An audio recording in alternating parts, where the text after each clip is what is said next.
இந்த வீடியோவில் நம்ம வோல்டேஜ்னா என்ன, கரண்ட்னா என்னன்னு பார்க்க போகிறோம். அதாவது மின் அழுத்தம்னா என்ன, மின் ஓட்டம்னா என்ன அப்படின்னு பார்க்க போகிறோம். போன வீடியோவில் நம்ம எலக்ட்ரிசிட்டி அப்படின்னா என்னன்னு பார்த்தோம். ஸோ எலக்ட்ரான்ஸ் எந்த டைரக்ஷன்லேருந்து எந்த டைரக்ஷனுக்கு ஃப்ளோ ஆகுது அப்படின்னு பார்த்தோம். ஸோ எலக்ட்ரிசிட்டி மைனஸ்லேருந்து ப்ளஸ்க்கு போகுது, ப்ளஸ்லேருந்து மைனஸ்க்கு வரல அப்படின்னு பார்த்தோம். ஆனால் இவ்வளோ காலமாக நம்ம என்ன படித்தோம், எலக்ட்ரிசிட்டி ப்ளஸ்லேருந்து மைனஸ்க்கு வருது அப்படின்னு தான் படித்தோம். எல்லா சர்க்கியூட் டயக்ராமும் அப்படி தான் இருக்குது. ஆனால் நம்ம முந்தின வீடியோவில் எலக்ட்ரிசிட்டி மைனஸ்லேருந்து ப்ளஸுக்கு ஃப்ளோ ஆகுது அப்படின்னு தானே பார்த்தோம். அப்போது ப்ளஸ்லேருந்து மைனஸ்க்கு ஃப்ளோ ஆகிற கரண்ட் என்ன சொல்கிறது அப்படின்னா கன்வென்ஷனல் கரண்ட் அப்படின்னு சொல்லுவாங்க அப்படின்னு நான் சொன்னேன். ஸோ கன்வென்ஷனல் கரண்ட் அப்படின்னா என்னன்னு தெரிஞ்சுக்கிறதுக்கு முன்னாடி நம்மளுக்கு வோல்டேஜ்னா என்ன, கரண்ட்னா என்னன்னு தெரியணும். அப்போ தான் நம்மளுக்கு கன்வென்ஷனல் கரண்ட்னா என்ன, ஏன் கரண்ட் மைனஸ்லேருந்து ப்ளஸுக்கு போகுது அப்படின்றதும் புரிய வரும். ஸோ இப்போ நம்ம வோல்டேஜ்னா என்ன, கரண்ட்னா என்ன அப்படின்னு பார்ப்போம். இப்போ இந்த டயக்ராமை பாருங்கள். இந்த டயக்ராம் தான் நம்ம போன வீடியோலையும் பார்த்தோம். போன வீடியோவில் இதை சிரிஞ்சினும் இதை வீல்னும் இது ரெண்டு பக்கம் டியூப்னும் இதுக்குள்ளே ஃபுல்லாக தண்ணி இருக்கணும், இந்த தண்ணி ஒரே அளவுலேயும் ஒரே ப்ரெஷர்லேயும் இருக்கணும் சொல்லியிருந்தேன். இப்போ இந்த சிரிஞ்சி அழுத்தும் போது இந்த தண்ணி எல்லாமே இப்படி மேல் நோக்கி போகணும். அது மட்டும் இல்லாமல் இந்த தண்ணி அழுத்தப்படணும்னு சொல்லியிருந்தேன். இந்த பக்கம் தண்ணியோடைய அளவு அதிகமாகணும், இந்த பக்கம் தண்ணியோடைய அளவு கம்மியாகணும்னு சொல்லியிருந்தேன். இப்படி அழுத்தப்பட்ட தண்ணி இங்கே ஃப்ளோ ஆகி இந்த வீல் சுற்றும் அப்படின்னு சொல்லியிருந்தேன். ஸோ இதே தான் எலக்ட்ரிசிட்டிலையும் நடக்குதுன்னு சொல்லியிருந்தேன். இது அப்படியே ஒரு காப்பர்னும், இப்போ காப்பர் பக்கத்தில் நம்ம மேக்னெட்டை கொண்டு வரும்போது இந்த காப்பரில் இருக்க எலக்ட்ரான்ஸ் எல்லாமே இப்படி மேல் நோக்கி ஃப்ளோ ஆகும் அப்படின்னு சொல்லியிருந்தேன். இந்த பக்கம் எலக்ட்ரான்ஸ் அதிகமாகணும், இந்த பக்கம் எலக்ட்ரான்ஸ் கம்மியாகணும்னு சொல்லியிருந்தேன். ஸோ கரண்ட் ஃப்ளோ மைனஸ்லேருந்து ஸ்டார்ட் ஆகி ப்ளஸில் முடியும் அப்படின்னு சொல்லியிருந்தேன். ஸோ அதே தான் இப்போது இன்னும் டீட்டெயிலாக இந்த வீடியோவில் பார்க்க போகிறோம். ஸோ இந்த வீடியோவில் வோல்ட்னா என்ன, கரண்ட்னா என்ன அப்படின்றத பார்க்க போகிறோம். வோல்டேஜ் அப்படின்னா என்னென்னு பார்த்தோன்னா, இந்த சிரஞ்சியை அழுத்தும் போது இங்கே இருக்கிற தண்ணி அழுத்தப்படுது. அப்படி இங்கே இருக்கிற தண்ணி அழுத்தப்படும் போது இந்த தண்ணி எல்லாமே மேல் நோக்கி போகுது. அப்படி மேல் நோக்கி போகிற தண்ணி அழுத்தத்தோட ஃபோர்ஸாக வெளியே வரதால் இந்த வீல் சுற்றுது. இப்போ நான் அந்த சிரஞ்சியை ஒரு தடவை அழுத்தும் போது இந்த வீல் ஒரு தடவை சுற்றுது. இந்த சிரஞ்சியை நான் ரெண்டாவது தடவை அழுத்தும் போது இந்த வீல் ரெண்டாவது தடவை சுற்றுது. இதே நான் கண்டினியூவாக பண்ணும்போது இந்த வீல் கண்டினியூவாக சுற்றும். இதை நான் வேகமாக பண்ணும்போது இந்த வீல் வேகமாக சுற்றும். அப்போது இந்த வீல் வேகமாக சுற்றுறதுக்கு ரெண்டு விஷயம் தேவைப்படுது. அது என்ன அப்படின்னு பார்த்தீங்கன்னா, ஒன்று வேகம், இன்னொன்று அழுத்தம். அப்போ இந்த வேகமும் அழுத்தமும் சேர்ந்து ஒரு ஆற்றலை உருவாக்குது. அந்த ஆற்றலால் தான் இந்த வீல் சுற்றுது. இந்த ஆற்றல் இந்த பக்கமும் இருக்குமா அப்படின்னா இருக்காது. ஏன்னா இந்த ஆற்றலால் தான் இந்த வீல் சுற்றுது. இந்த வீல் சுற்றும் போது இதில் இருக்க ஆற்றல் எல்லாமே இதுக்கு யூஸ் ஆகுது. அப்போது இந்த பாயிண்ட்லேயும் இந்த பாயிண்ட்லேயும் இருக்கிற ஆற்றல் டிஃப்ரெண்ட்டாக இருக்கும். இதே தான் வோல்டேஜ்லேயும் நடக்குது. வோல்டேஜில் என்ன நடக்குது அப்படின்னு பார்த்தோன்னா, இதை ஃபுல்லாகவே நம்ம காப்பர் அப்படின்னு எடுத்துப்போம்.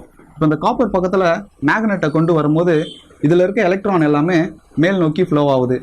அப்படி மேல் நோக்கி ஃப்ளோ ஆகிற எலக்ட்ரான் இந்த மோட்டரை சுற்ற வைக்குது. இப்போது நான் மேக்னெட்டை ஒரு தடவை காப்பர் பக்கத்தில் கொண்டு வரும்போது இந்த மோட்டர் ஒரு தடவை சுற்றுது. அதே ரெண்டாவது தடவை நான் மேக்னெட்டை காப்பர் பக்கத்தில் கொண்டு வரும்போது இந்த மோட்டர் ரெண்டாவது தடவை சுற்றுது.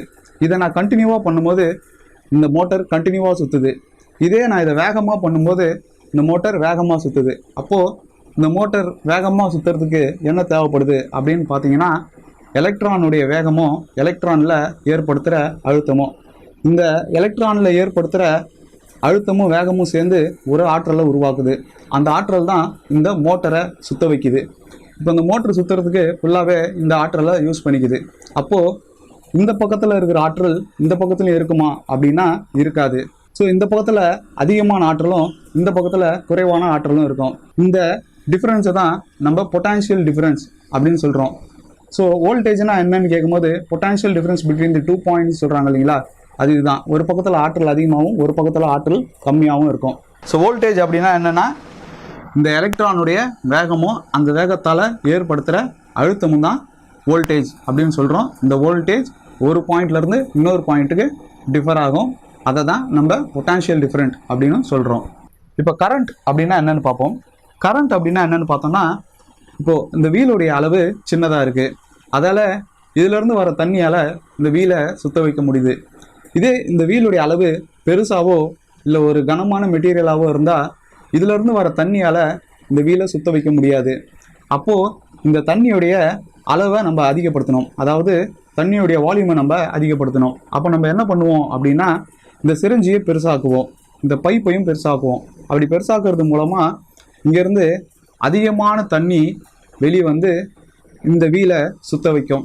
ஸோ இதே தான் நம்ம எலக்ட்ரிசிட்டிலையும் பண்ணுவோம். இப்போ இந்த மோட்டர் சின்னதாக இருக்கிறதால இதிலிருந்து வர எலக்ட்ரான் இந்த மோட்டரை சுத்த வச்சிருது. இதே இந்த மோட்டர் பெருசாக இருந்ததுன்னா இதிலிருந்து வர எலக்ட்ரானால் இந்த பெரிய மோட்டரை சுத்த வைக்க முடியாது. அப்போது நம்ம இந்த இடத்துல அதிகமான எலக்ட்ரானை வெளியே கொண்டு வரணும். அப்போ நம்ம என்ன பண்ணுவோம்னா, இந்த காப்பருடைய அளவையும் அது பக்கத்தில் வர மேக்னெட்டுடைய அளவையும் பெருசு பண்ணுவோம். அப்படி பெருசு பண்ணுறது மூலமாக இதிலேருந்து அதிகமான எலக்ட்ரான் வெளியே வரும். அதிகமான எலக்ட்ரான் வெளியே வரும்போது இந்த பெரிய மோட்டரை இந்த எலக்ட்ரானால் சுத்த வைக்க முடியும். இப்போது நம்ம வோல்டேஜ் அப்படின்னா என்னென்னு பார்த்தோம். இந்த எலக்ட்ரானில் ஏற்படுத்துகிற அழுத்தம், அந்த அழுத்தத்து மூலமாக உருவாகிற ஒரு எனர்ஜியை நம்ம வோல்டேஜ் அப்படின்னு பார்த்தோம்.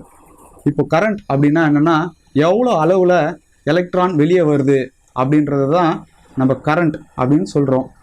இப்போ உங்களுக்கு வோல்ட்னா என்ன, கரண்ட்னா என்னென்னு புரிஞ்சிருக்குன்னு நினைக்கிறேன்.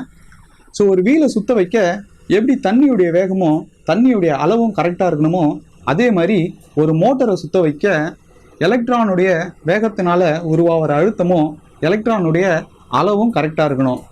ஸோ எலக்ட்ரானுடைய வேகத்தினால உருவாகிற அழுத்தத்தை நம்ம வோல்ட்டுன்னும், எலக்ட்ரானுடைய அளவை நம்ம கரண்ட்டுன்னு சொல்கிறோம். ஸோ எலக்ட்ரானுடைய வேகத்தினால உருவாகிற அழுத்தம் ஒரு பக்கத்தில் அதிகமாகவும் ஒரு பக்கத்தில் கம்மியாகவும் இருக்குன்னு சொல்கிறோம். அதை தான் நம்ம potential difference between the 2 point அப்படின்னும் சொல்கிறோம். ஸோ இப்போ உங்களுக்கு வோல்ட்னா என்ன, கரண்ட்னா என்னன்னு புரிஞ்சிருக்கோம். நம்ம அடுத்த வீடியோவில் பவர்னா என்ன அப்படின்னு பார்ப்போம். அடுத்த வீடியோவில் ஆல்மோஸ்ட் எல்லா ஃபார்முலாவும் கவர் பண்ணிவிடுவோம். வோல்டேஜுடைய ஃபார்முலா, கரண்ட்டுடைய ஃபார்முலா, பவருடைய ஃபார்முலா, இந்த ஃபார்முலாலாம் அடுத்த வீடியோவில் கவர் பண்ணிவிடுவோம். ஸோ அதை தொடர்ந்து நம்ம கன்வென்ஷனல் கரண்ட்னா என்னன்னு பார்ப்போம். இந்த வீடியோ உங்களுக்கு பிடிச்சிருந்ததுன்னா லைக் பண்ணுங்கள், ஷேர் பண்ணுங்கள். இந்த வீடியோ பற்றின கருத்தை கீழே கமெண்டில் தெரியப்படுத்துங்க.